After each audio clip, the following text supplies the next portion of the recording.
Readings Matthew 18.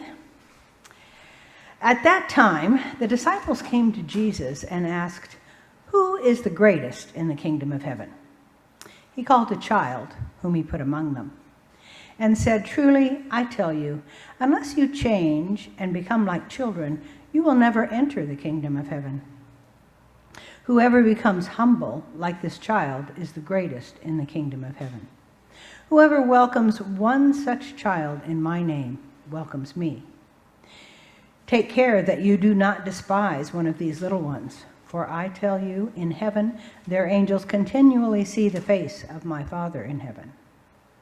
What do you think? If a shepherd has 100 sheep and one of them has gone astray, does not he leave the 99 on the mountains and go in search of the one who went astray?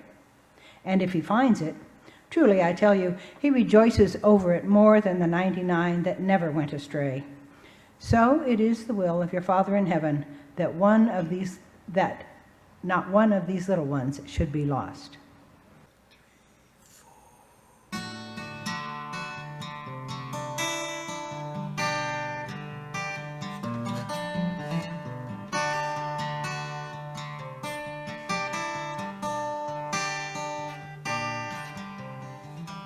Broken people, broken lives, who will pay the cost? Hundred arms of empty hands, the armies of the lost, crying out to Jesus, calling on his name.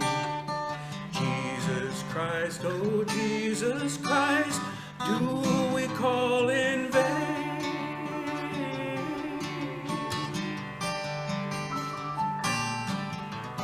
Children die around us, and those who live are burned by the golden idols, fantasies, and the secrets that they've heard.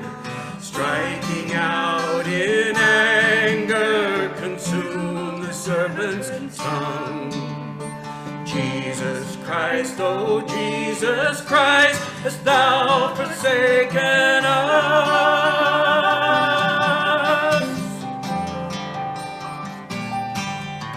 Behold the modern priesthood, good news upon their breath, of mystic powers and prophecies, and overcoming death. Don't tell of the 5,000 fed, those things you used to do. Jesus Christ, oh Jesus Christ, what power is left in you?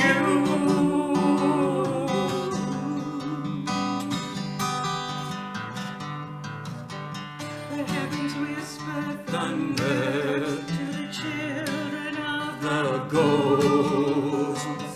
You are my people with the means to save the lost. Reach out to them, my people, branches of the vine. Feed them from your bounty. What is yours is also mine.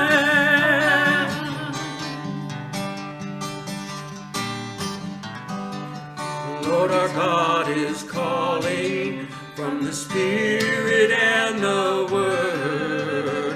Those who say that they see cannot say they've not heard, until you've given everything, regardless of the cost. My message will not reach the dead, nor heal the wounded lost.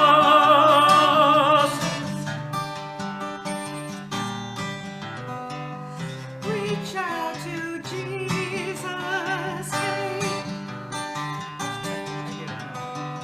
Servant people, they must beware the lateness of the hour.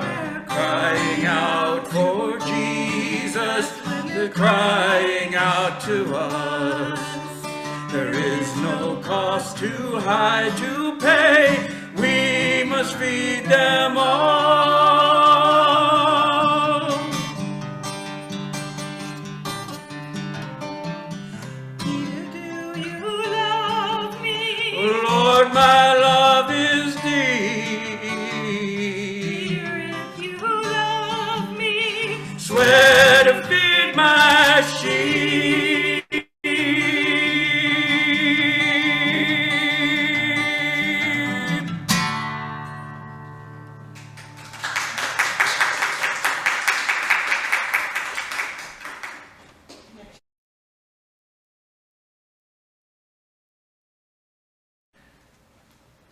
What you're about to hear is a true story.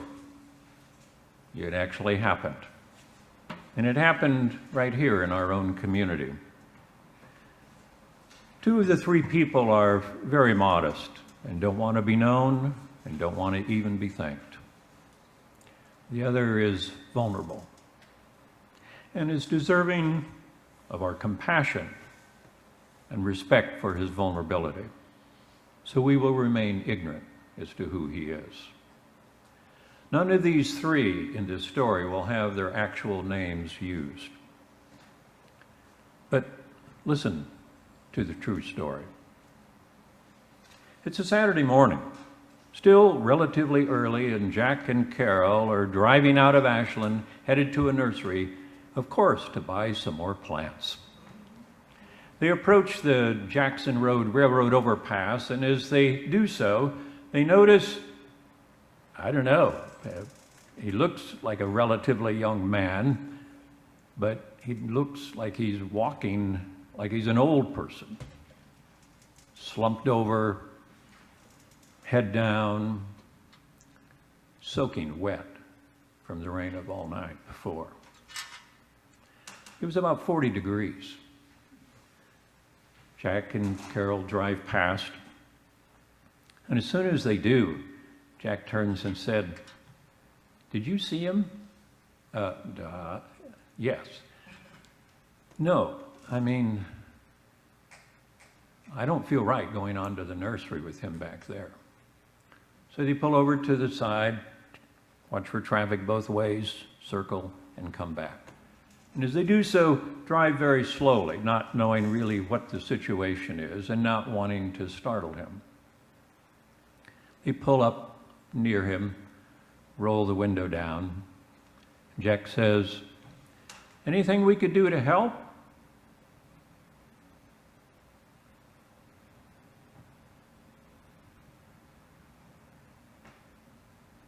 "Yeah, I need some help." "Okay, what kind of help? You need a ride or some food?"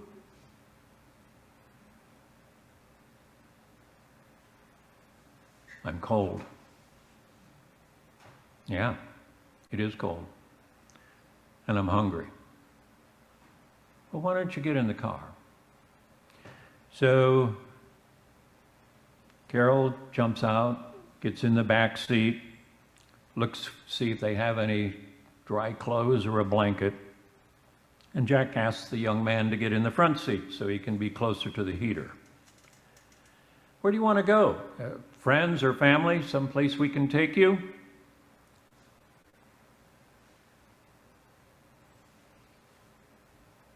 "No.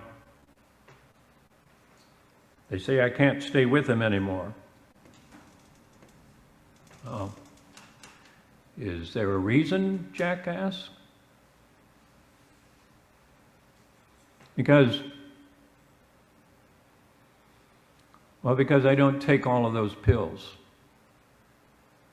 "Oh, like your medications?" Yeah. "Is there some reason you don't take your medications?"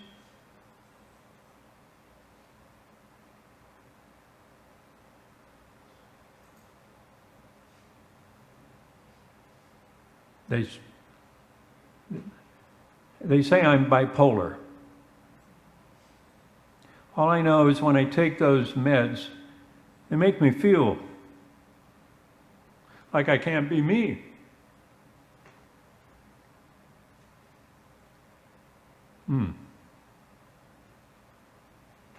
"Well, my name is Jack. Can we shake hands?" And they do. And Carol speaks up in her friendly voice from the back saying, "I'm Carol. So can we get you some food?" "Yeah, I'm hungry. Let's see what's open. How about Taco Bell? Is that okay?" "Yeah, that's good." So off to Taco Bell they go. And while driving, Jack asks, "So where are you from?" "Central Point."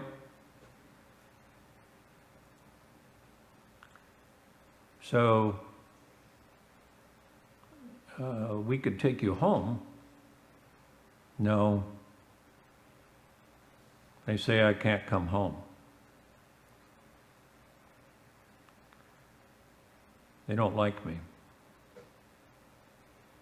And a Sunday kicked me out because I didn't take my meds.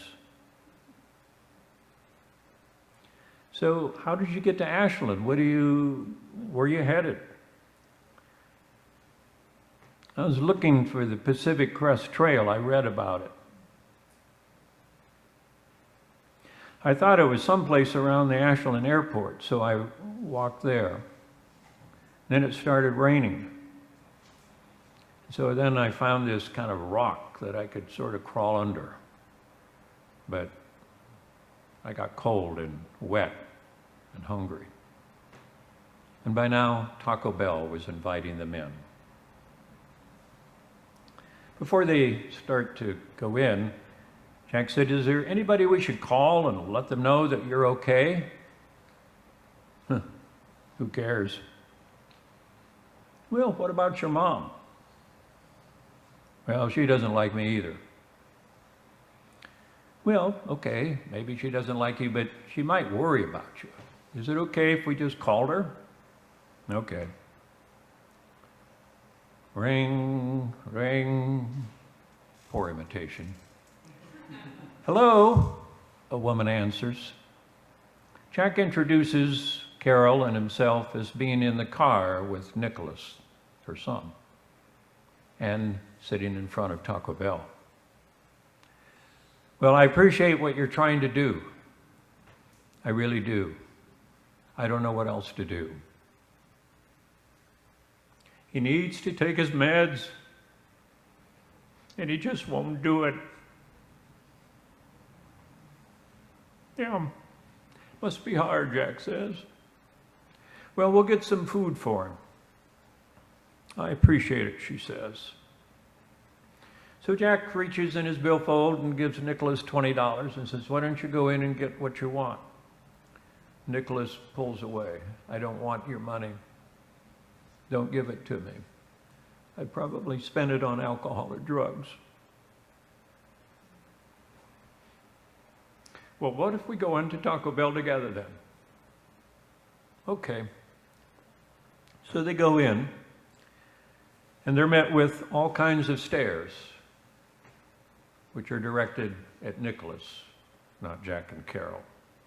But they walk in together. Carol asks what he would like. He wants veggie burritos, so she goes up and orders 2 to start with.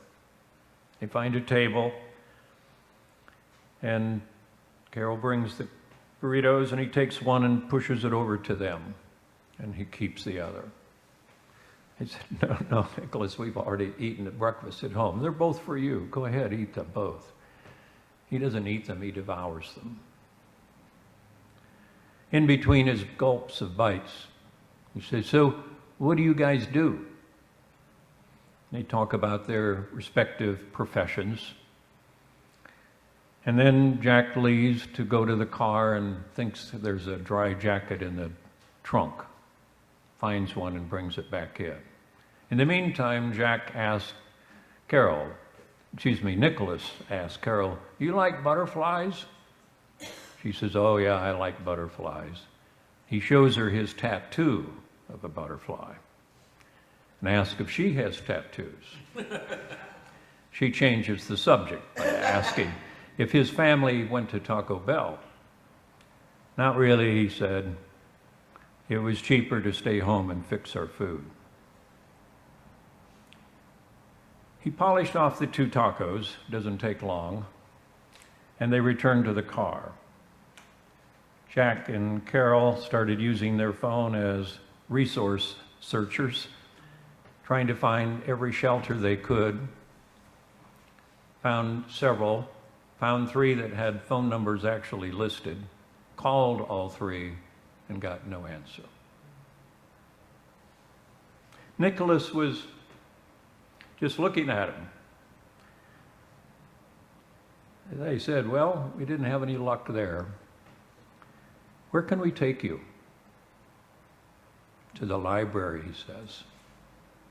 "I like to look up books on butterflies." Okay, off to the library. So they drive to the public library, and as they were pulling up and parking there,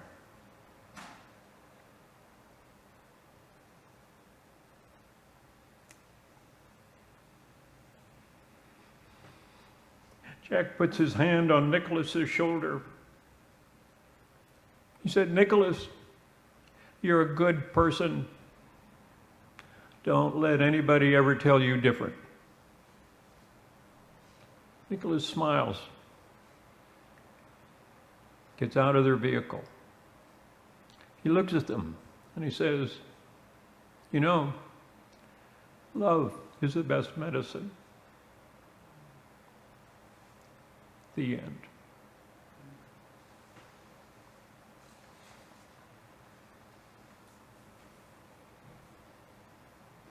The parable of the lost sheep, so deceptively challenging. It's not simply a moral and heartwarming tale of the lost sheep being found, so all ends well. Jesus takes in this parable the economy of shepherding, one of the lowest rewarding occupations in Palestine, and makes of this vocation a radical statement concerning God's very purposes and priorities. I don't know if any of you, how many of you are familiar with sheep, with taking care of sheep? Okay. Okay, a couple of hands. The others of you have been spared. But as one who grew up with sheep, 4-H project and raising them for their wool, they've been good friends. But I know them well enough to know this story is idiotic. How many shepherds who really know much about sheep are going to say to the 99, "Okay, now you're okay, and you're just going to stay here as a group and not wander off, and I don't know how long I'm going to be looking for the one lost sheep. Could be a while, but you just stay together, right? Don't go off grazing or looking for pasture or that kind of thing." Right. Any shepherd that would do that is going to be unemployed because he's not going to have any sheep. He may find the one is fine, and then what happened to the 99? I mean, the whole thing is bewildering, astounding. It makes no sense. And that's exactly the point. This is not about sheep and a shepherd. It's about God's priorities. The setting, actually, if we went back and looked at more of the text leading into this, Jesus has been saying quite plainly, "I'm not going to be with you as the disciples much longer. My time is limited. I'm going to be leaving you. I'm going to be put to death." And so what do? They start arguing among themselves as to who's going to take over when Jesus is gone. Spiritual maturity, don't you think? And in the midst of their bickering, Jesus reaches out to a youngster and pulls him into the midst and says words that unless you become like one of these, you'll never enter, never understand what the kingdom of God is about.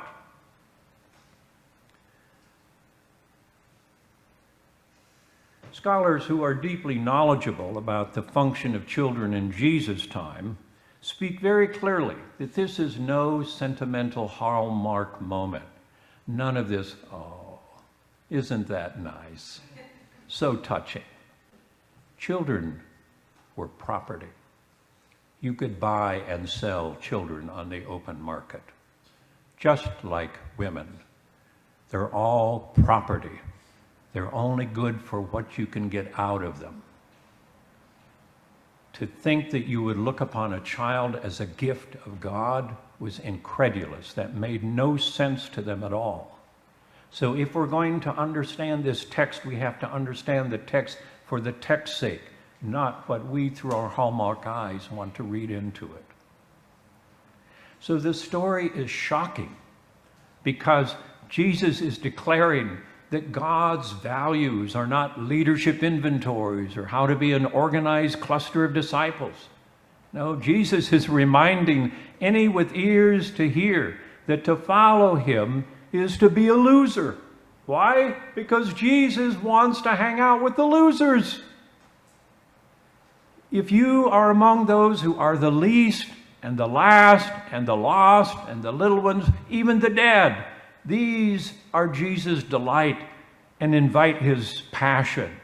These are the ones that Jesus goes to, not the scribes or the Pharisees or the scholars or the morally scrupulous, not those who know and study and seek to follow the law and the commandments, not those who tithe and serve on the church council and lead worship.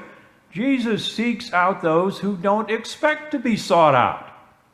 Jesus seeks those who don't expect to be believed in or to have no one care to lift them up and try to save them.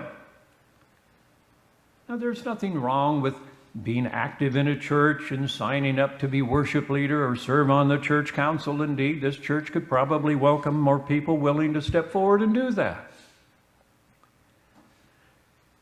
But that's not what this story is about.